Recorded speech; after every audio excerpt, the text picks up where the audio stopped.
A PaperStone seam, when properly done, should be quite inconspicuous. For this process, we recommend a clear 2-part epoxy with mechanical fasteners and/or biscuits.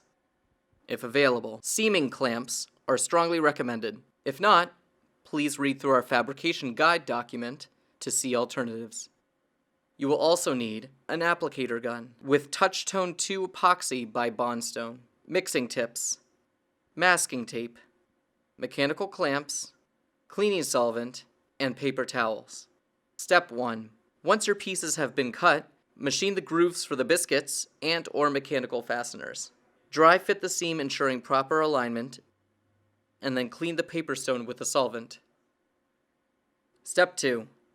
Mask both seam pieces to prevent any excess epoxy from drying on the surface. Step 3. Purge the epoxy cartridge to ensure that both the resin and hardener are flowing properly.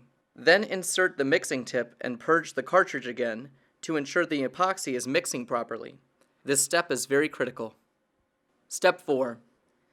Apply the epoxy to both sides of the seam, ensuring total coverage. Step 5. If using biscuits, install them into the groove and make sure they are positioned properly. Step 6. Be sure the front edges are aligned flush to one another. Install the seaming clamps and pull the seam together tightly. Step 7. Check the entire surface of the seam for any lip.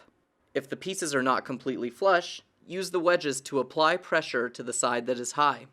Once the entire seam is perfectly flush, carefully install the mechanical fasteners into the underside of the seam. Once installed, recheck the surface of the seam to ensure that it is still flush. Readjust if needed. Allow sufficient dry time for the epoxy. Step 8. Once the epoxy is fully cured, remove the clamps and masking tape so that you can inspect the seam. If done properly, you should then be able to sand or buff the entire surface of the countertop very evenly to ensure a consistent finish. See our sanding PaperStone video on how to do so. If there is a lip, you can attempt to sand it down, but you need to be extremely cautious about over-sanding. If you accidentally sand through the top layer of paper while trying to make the seam flush, you can end up damaging the countertop. Step 9. The countertop is ready to be finished as per our finishing PaperStone video.